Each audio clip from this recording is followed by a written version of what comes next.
Hey you all, it's Adam Conrod. I am one of the original fans of the Dukes of Hazzard. You are moments away from seeing my major Dukes of Hazzard collection that I have here before you. Don't go away, stick with us, enjoy the collection. I'm going to show you my Boss Hog Cadillac miniature Dukes of Hazzard replica, my General Lee miniature replicas, and I'll show you my major General Lees that I have. I have over about 16 of them, maybe more. But anyways, let's hit this horn here so you know what I'm saying. Now, we can't have the Dukes of Hazzard with just the Dixie horn. Buddy, can you play that country music for us so we can get used to this, so we can get to the Dukes of Hazzard sort of feeling, so you know what I mean? You can do that? Good, hit it.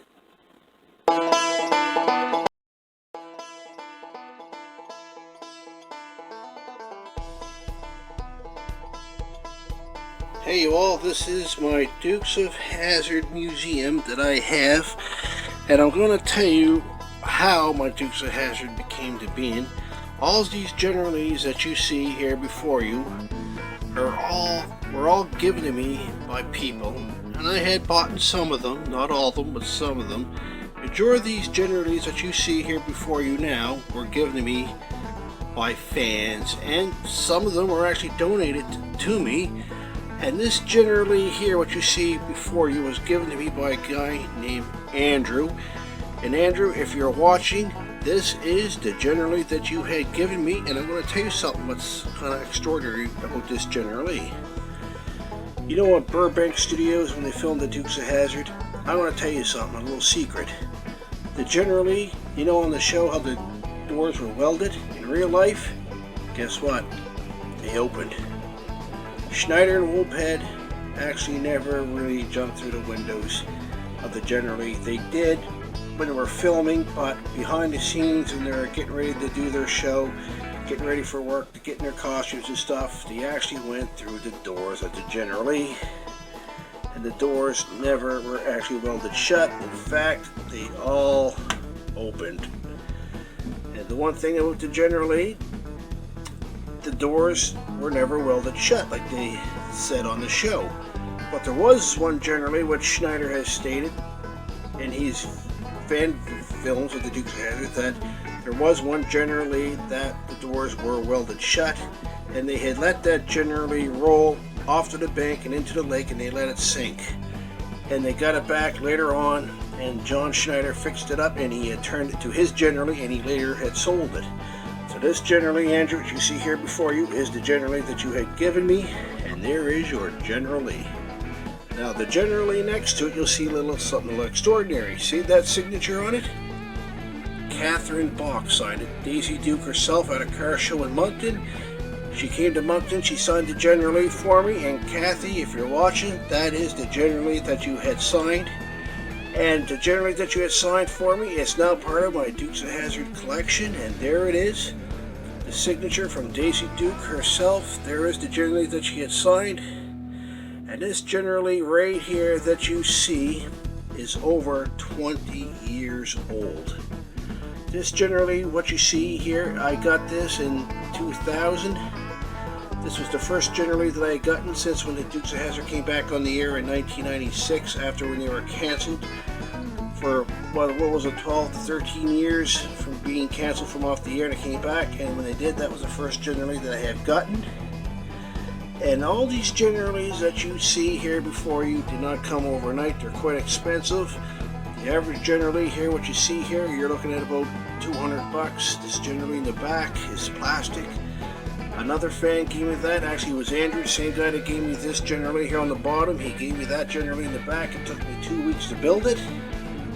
And Andrew, and if you're watching, there is the General Lee that you have given me. But anyways, let's move on to my next part of my Dukes of Hazzard museum, which you're about to see. Other and more General Lees that I have. But anyways, let's go take a look.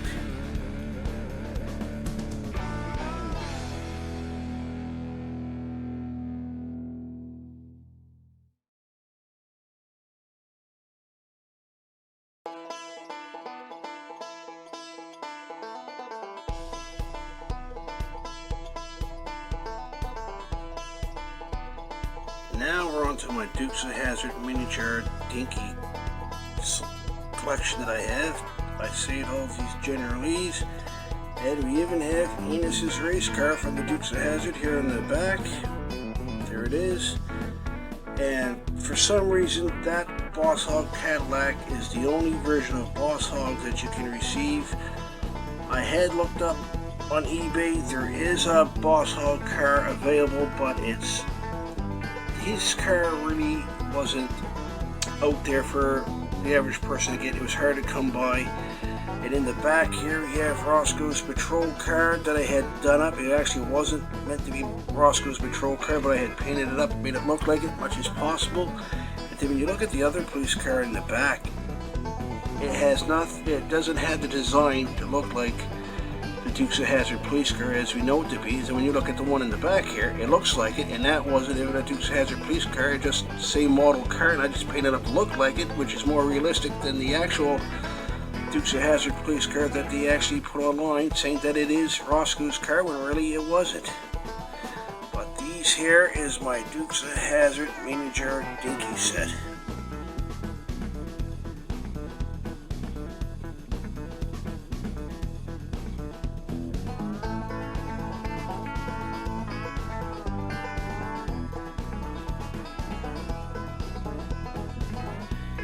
This generally right here is the original model that I had built in 1997 when the Dukes of Hazzard started bringing out their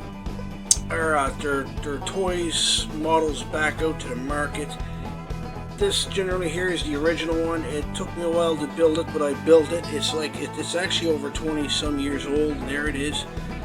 This was another one that I had built. I actually built it for somebody else, and I ended up getting it back because when they left, they didn't keep it, and I took it back when they left. So I built that generally also. This was the last generally model that I had built, and again, this is over 20 years old, and here it is. It's a plastic model. It's not something that you can play with, but it's over 20 years old. I had it stashed away, and there it is.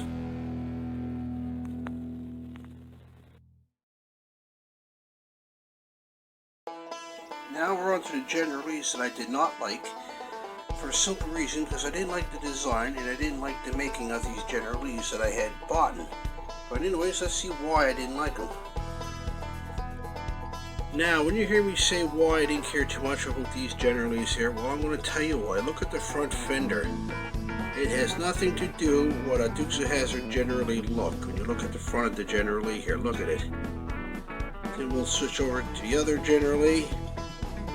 Same thing. It looks like something off some car out of the blue that they made. And then you look at the wheels, look at the back end of that General Lee, then look at the front. It's mostly made like one of those fancy drag race cars. You know, the General Lee was never a drag race car, it was a stock car.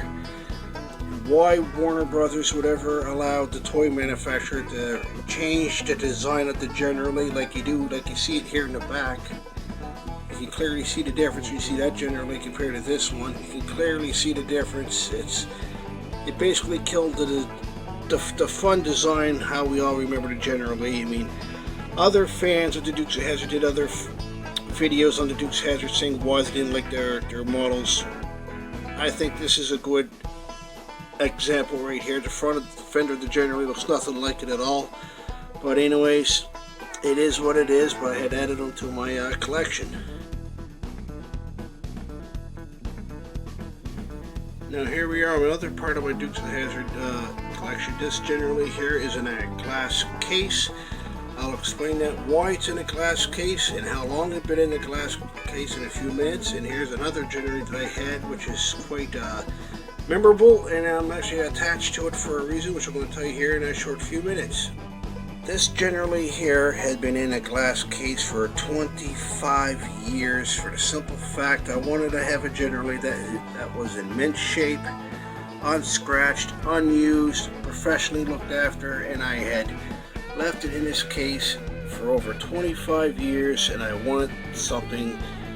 I actually wanted a General Lee in a case, and here it is, and I'll tell you, I have no regrets doing it. It's been in this case for over 27 years. 25 years I should say, and It's real something to have a generally in a case, let me tell you. Now, this generally here is kind of important to me, and I'm going to tell you why in a few minutes here. Here we go. Is there any of you at home that have had family or friends or yourselves who had a battle with cancer of any type? This generally here I actually gave away to my mother, who had passed away of leukemia, 2 cancers at the same time, lung cancer and ovarian cancer, and I gave this generally to my mother, and she wanted it because when I was younger, mother used to slap me in front of the television to watch the Dukes of Hazzard for the simple reason that was the only show that could keep me quiet at night. And me and my mother used to watch the Dukes of Hazzard all the time, and it was on television. And when the Dukes of Hazzard came back on the air in 1996, me and my mother gathered around the television, and we watched the Dukes of Hazzard just like we did in the old days. So the show came on. So when Warner Brothers released toys and models of the Dukes of Hazzard, I bought my mother this very generally here. And then when my mother passed away a few years back, I took the generally back and I added part of my collection, and that is why this generally here is one of the most important generalies that I have, part of my collection. Now this card here is a card that I was looking at painting up and turning into a generally, but I had not, and I'm still actually unsure of if I should turn to a generally or not, because for starters, if you look close enough, it's missing a wheel. And this car here I bought a few years back, I believe it was at Walmart, because it resembled the generally. And the car in behind, a Dodge Charger. This is the new look that Dodge brought back when they brought the Dodge Charger back, because after when the Dukes of Hazzard was canceled, when the Dukes of Hazzard was on the air, they were short of Chargers. That's why you see the same old jump over and over again when Schneider will patch up the generally, because they were short on Chargers. And when they discontinued the 69 Dodge Charger, they went to the 1970 Dodge Charger, then over time the Dodge Charger was discontinued altogether. So Dodge brought the Dodge Charger back, and this is the new model of what the Dodge Charger is today. Now, when I said I was going to turn this car into a generally, and I was unsure about it, and I said, well, why would I do that? When we look off to the side of us here, we have another orange 1969 Dodge Charger that is not the generally, but if I just take some decals, put the 01 and the flag on top of the car, and bada boom, look what we have, another generally. So that is why I did not paint this car here and turn it to the generally when I have a orange 1969 Dodge Charger that is a lot easier to transform into the generally. So that is why I did not turn this black Charger into the generally, because I have an orange Dodge Charger sitting right next to it. This hat, what you're looking at, is what I call the Jimmy Best hat. I wear this hat on my head all the time when I do Dukes of Hazzard fan videos of any type. The reason I call that hat the Jimmy Best hat is out of respect to the late Jimmy Best, who played Sheriff Roscoe on the Dukes of Hazzard. That hat is an interesting story on how that became to be. It's sort of a respect to Peggy Ray, who played Lulu on the Dukes of Hazzard. Peggy Ray had no chair to sit on. She was working a long-hour shift filming the Dukes of Hazzard, and Jimmy Best, who played Sheriff Roscoe, gave Peggy Ray his chair to sit down in. And ever since that day, Peggy Ray called that chair the Jimmy Best chair. And out of respect to the late Jimmy Best, who passed away in 2015, I call this hat the Jimmy Best hat out of respect to Sheriff Roscoe P. Coltrane himself.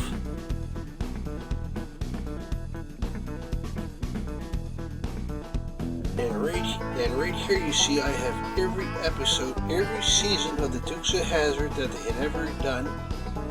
Here it is, right here. Last season here, one of the last seasons is right here, season 7.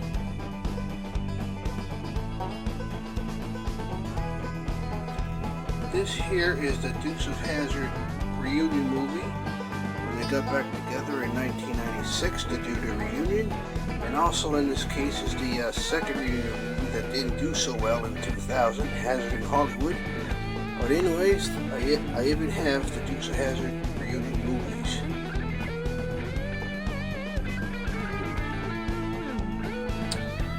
Now here is the Dukes of Hazzard remake movies that didn't do so well. The first one here with Johnny Cogswell. I remember he said he went to John Schneider talking about the movie premiere, and him and Sean William Scott actually apologized to John Schneider because the Dukes of Hazzard remake movie didn't do so well, and there were some issues with the Dukes of Hazzard remake movie.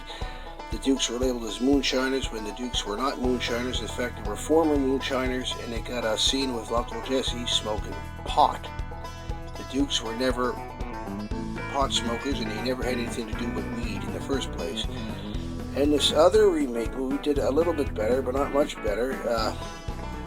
The Daisy Duke is more of how we recognize her, and Bo and Luke were more of the characters, but there's still one too many elements missing. Like I said with Willie Nelson, with his ponytails. When did you ever see Denver Pyle play his Uncle Jesse character with ponytails? That was the part that killed the character. But I always say, if you're going to want to play a part of a certain character, if you're doing a remake show of any type, you have to look like the original character as much as possible.